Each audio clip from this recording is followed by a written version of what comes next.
pursued the England opportunities, which he did exactly the same as me, playing England youth football. I kind of edged him a little bit more towards pursuing Jamaica because it's something I wished I'd done when I was younger, and again, things I didn't do. So I'm look, I think you should maybe try this, and the opportunity to potentially compete to play in World Cups.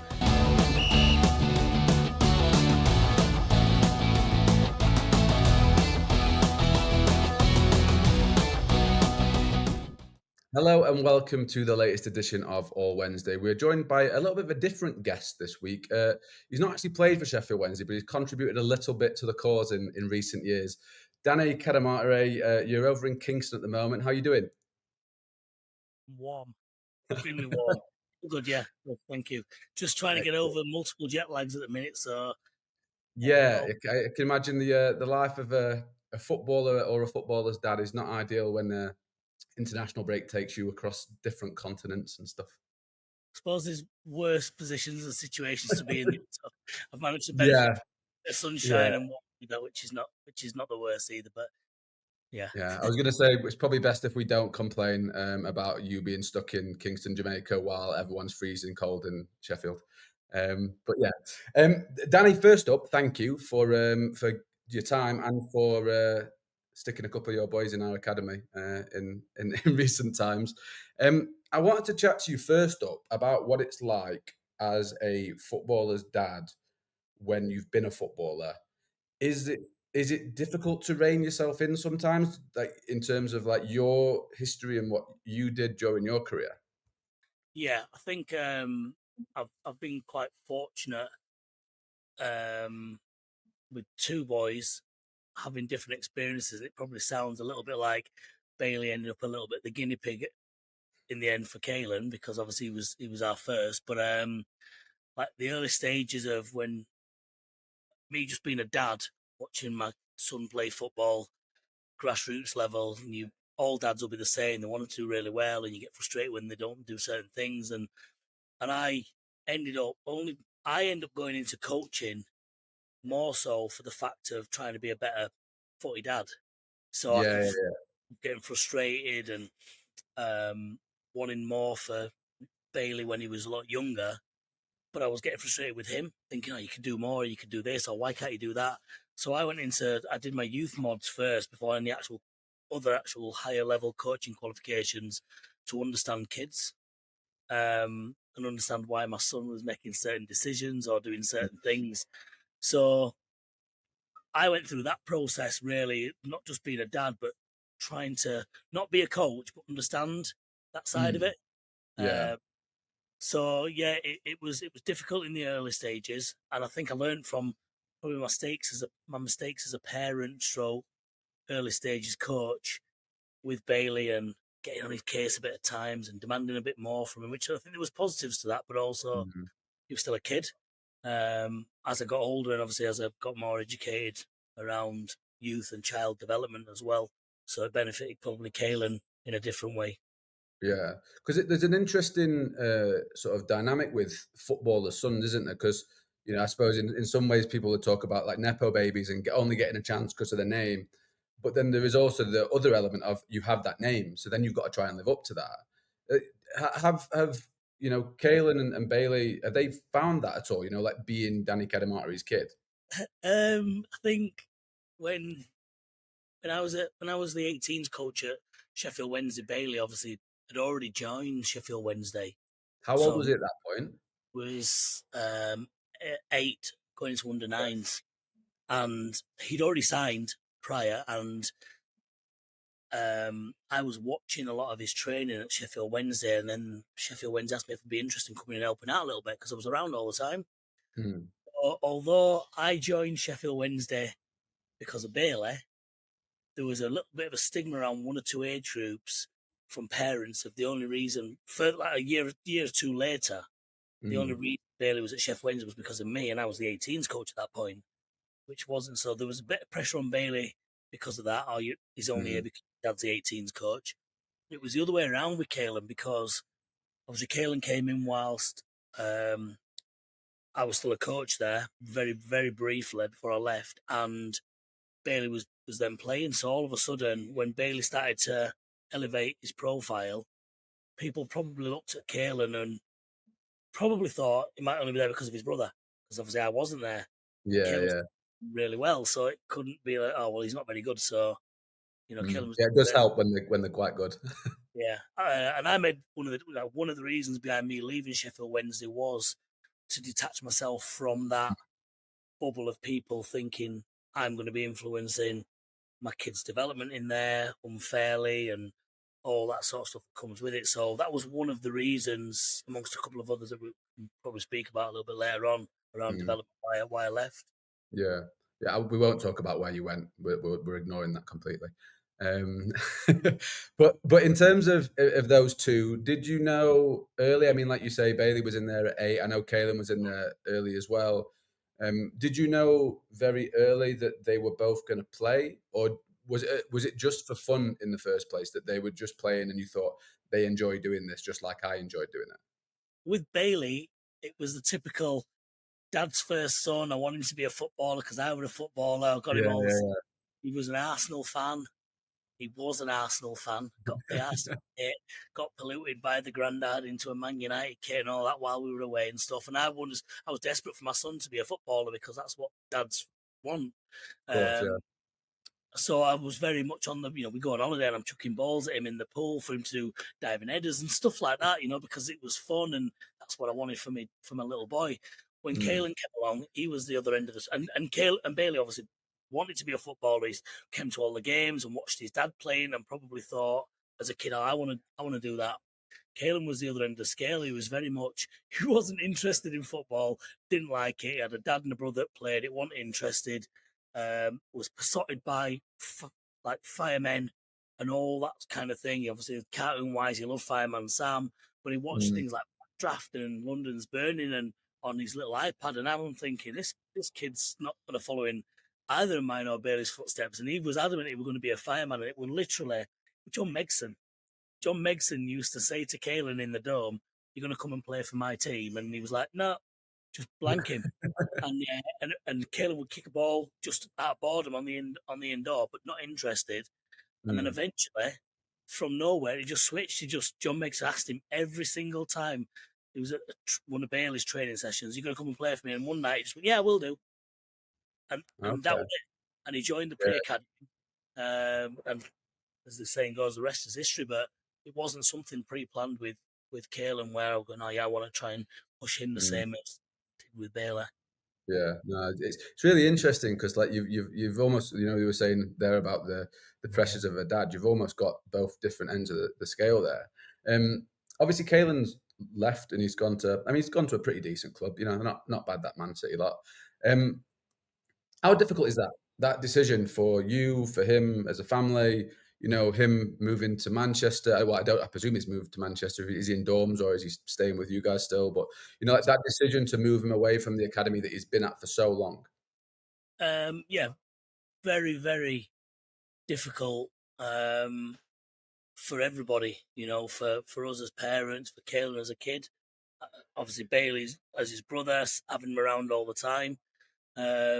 He hasn't moved out of home at the moment. He does a couple of days a week staying over and does a little bit of travel. So that's for us as a family that works really well. Yeah. It, but it's yeah, it's it becomes a situation where it's all both boys have ever known. It's all my wife has ever known in terms of travelling to Middlewood Road and to Hillsborough and the social circles. Both kids give up a large chunk of their childhoods at home socially to buy into and invest into the training day to day and the travel to Sheffield. And obviously, we had social circles with other parents that is all we've had as well. So that bit was very difficult. The Obviously the opportunity to move to clubs, like Manchester City, sometimes once in a lifetime opportunity for people as well. So we've got to be mindful of that.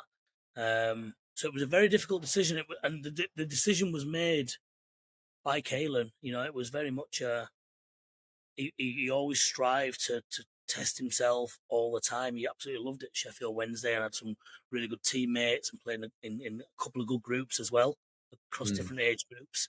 So that decision for him was really tough, but he wanted to test himself against bigger and better and see what that was like. And um, we us as parents respected that as well. And obviously, he spoke to Bailey, and Bailey's the product at the further down the line of succession and progression. So he sat and spoke to Bailey about his experiences, and Bailey's, it depends on what sort of experience you want. This is my experience that I'm having, Mm. and I never had that opportunity, so it's your choice now. But Yeah, I'm now in the first team, so it is, and it's traumatic as a family. It's been disjointed for us, adapting to sure. the new routine day to day. So, but it's still early, so Yeah. sure it's going to keep getting better. Absolutely, and with Bailey, I mean, like you say, he was the first one in the academy, first one to sort of start kicking on. I remember watching Bailey in the FA Youth Cup early doors, like when he was I think 16 or 17 years old, and watching him and thinking, yeah, this is exciting. There's a real player here. But when he was sort of propelled into that first team setup with Wednesday like in absolute chaos in terms of the way the season had started as a dad, and take away what you did for a living, as a dad, when you see Bailey play his first professional game, score his first professional goal, like, what was that like for you? No, it's a. I think every step that your kids take is a an unbelievable moment. The first time they walk, first time they ride a bike. So every parent will relate to that feeling of when the first time they say a parent's name, you want it to be yours, not the other parents. So that's just so them all them moments are significant, and that was for me that was the same with. I was absolutely delighted for Bailey to make his debut and score his first goal, and scoring in the FA Youth Cups, things like that are significant. But I was very mindful as well of it was just a moment, a small Mm, moment in what we hope will be a bigger story for him and a bigger timeline. So I was obviously we're proud as parents, and we want to be proud again and again and again with the next opportunity and the next achievement. And that's we try and keep both boys' feet on the ground, and um, very understanding that the old cliches of the rough with the smooth and the pitfalls that mm, may lie ahead and stuff like that. And I think that's one thing that I probably benefit my kids in a different way to other people, because not because of the achievements I've probably had in my own career, but probably the pitfalls I've been through and the downsides of my own career. I'm now, and that's what I've mm, used for my own coaching career, is the experiences I've had that people go, would you do this differently? Would you do that differently? Well, no, because it makes me what I feel is good at what I am, mm. as a developer, as an individual developer with my kids and other people's kids. So Yeah, mm, there are proud moments, but there's that snakes and ladders journey that they're all embarking on now. That you just got to yeah. be ready to catch them when they do. They will fall. Yeah, I mean, I was going to say because as a parent as well, you had your moments in your career that didn't probably go as you wanted them to have done, um, and you will have a way of helping both Bailey and Caelan through things that other people might not be able to. You'll know that these downs that probably have never even been made public as stuff that Bailey's like gone through over. And I know he's had various things with injuries in the past, and look, thankfully he seems to be through that now. But he's had these difficult periods, hasn't he? And you're in a unique position to be able to help him there. Yeah, and like I said, I think that's one thing I feel that's a strength for me personally is that I don't. I can guide both my kids, and the benefit they're both attacking players, and I played as an attacking player, so Yeah, I if can you're a centre back, you'll be struggling. I can guide them both from that point of view. But I feel that the biggest worth is I can't perform for them on the pitch, so I can give them information and tips and strategies from that point of view. But that's what their coach is there for. That's what their manager is there for. I'm not there to intervene on that side of it. The Mm, one thing, or the few things I can benefit from is the things that I'm doing away from the pitch. Um, so I'm I'm in a position to say I can recognise situations that are presenting and go, right, I wouldn't do this because of that. mm. And usually kids will say, well, how would you know? Because I've been through it. But I didn't do Yeah, it. come Or I back didn't to have when you played in the Premier League, lads. Yeah. Um, So w- with in terms of your time at Wednesday, because as you mentioned, you were there sort of coming in after Bailey, but you were there with look. It felt like they were an exciting group of players. You know, there was a group there that some of them went on, especially at youth level, won trophies with the professional development league, things like that. When you look at some of the lads, and I know a lot of them are sort of climbing their way back up the ladder now. I know one player that you worked very closely with was Alex Hunt. I always really liked Alex. I thought Alex was a really quality player, and it's nice to see him doing so well now, and sort of really kicking on at York City. yeah, Firstly, do you think we'll see Alex back in the football league at some point? And secondly, like with a player as technically gifted as what Alex is that something you saw early doors? Because I know physically he's a small kid, but like ability wise, he's very good, isn't he? yeah. I think Alex. There was a cluster of players in the groups that I had, and I worked with another coach at the time, a guy called Paul Murray, and again a benefit because he played in the game, and he was a real benefit to Alex as well because he played as a central midfield player. But Alex, as a prime example, was somebody everybody spoke about George Hurst. Hmm. George Hurst was the main man, and it made it more so because his dad was a Sheffield Wednesday legend, but nobody really looked at Alex as being the level he actually was. He was an underdeveloped kid, um, reasonably quiet, had a little bit of an edge about him, technically outstanding, really good, and he was a Hmm. great kid, great player to work with, and he was touch and go as to whether he was going to stay at Sheffield Wednesday, whether he'd get a scholarship, and the plan then became he would come in, he'd get given a scholarship, he'd probably play down till he was physically matured enough, Hmm. and we all kind of agreed on this situation at the end of the season, got his scholarship offer, etc. Come in pre-season, and for his size and the perception of him, he was a monster. He was physically robust. His mentality was through the roof. He was technically outstanding. I mean, we Hmm. signed Preslav Borokov and Stevan Govorov at the time from Bulgaria, and Preslav he was like we called him Drago. He was a big fella, big number nine. Still playing, and we went to a boxing gym in Sheffield where Kel Brook and that had done their boxing spar. I can't remember the name of the gym, and uh, we asked the lads to pick who they wanted to spar with, and Alex said, "I'll spar with Preslav," and Preslav's like, "Really? You want to spar with me?" But we didn't know Alex boxed a little bit as well, so he's got in the ring and he's Well, he's good ducking. mates with Dalton Smith, isn't he? Well, so that it all makes sense. So we went toe to toe with the big Ivan Drago. We went away to Cassius Camps, which is up in the Lake District, which is all mentality, resilience, etc. Hmm. And he ran everybody into the ground. And we were just like, this kid can't play in the 16s this year. We'll play him in the 18s. And if Connor Kirby wasn't in the team, then Alex would be captain. Right. And he just went bang. And there Hmm. was no challenge too big for him, regardless of his physical makeup and demeanor. It was just his mentality was, and we saw all the technical stuff. He punched passes through lines. They could take free kicks and he'd take set plays. His Hmm. technical ability was outstanding. So I expect to see him, and I've been delighted to see, especially some of the free kicks he's been Yeah, firing. he's And he's scoring done some that every bangers. day he's been in. Yeah, he was.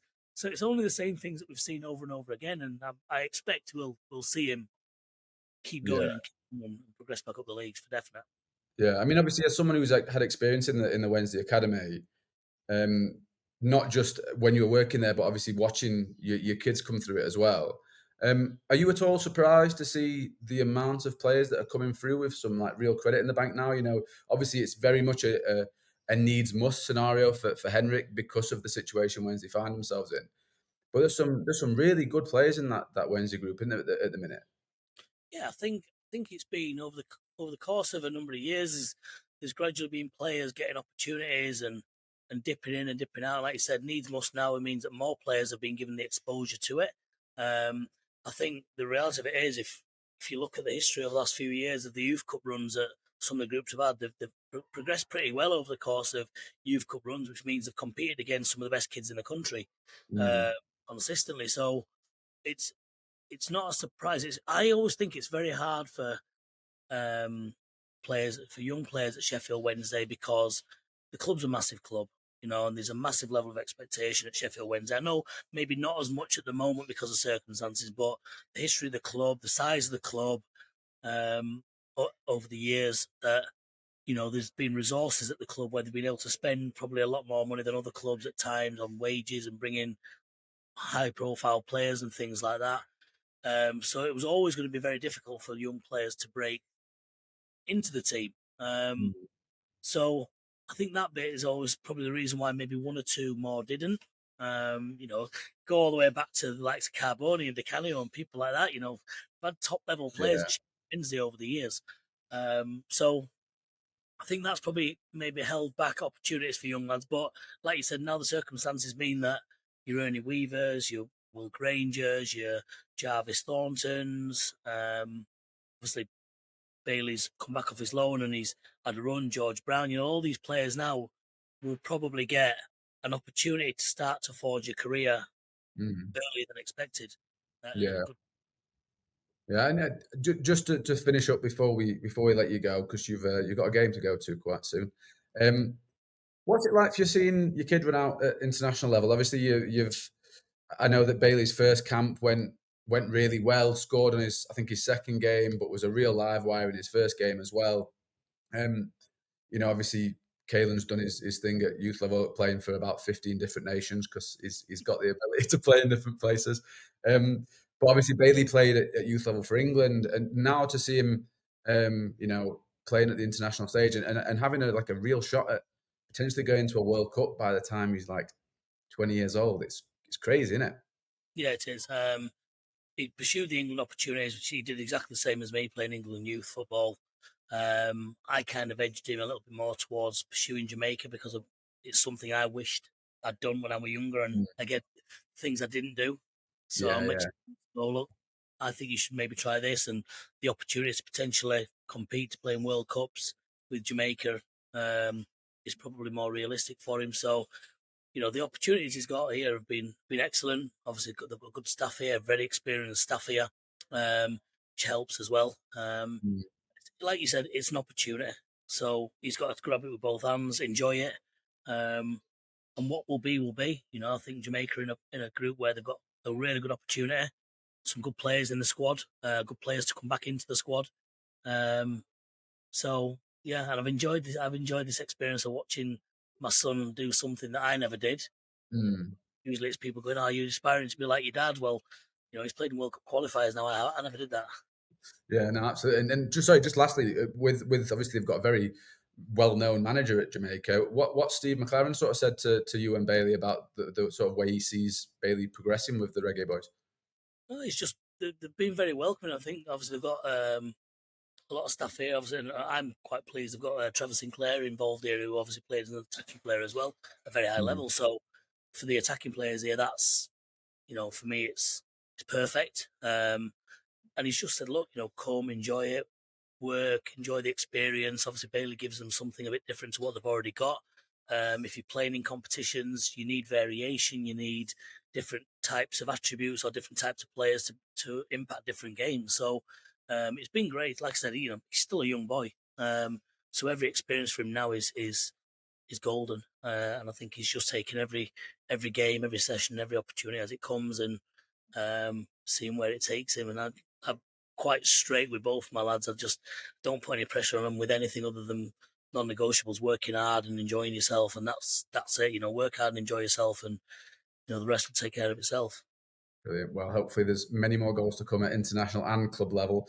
Danny, thank you very much for your time. It's been an absolute pleasure. And yeah, everyone else, thanks for watching.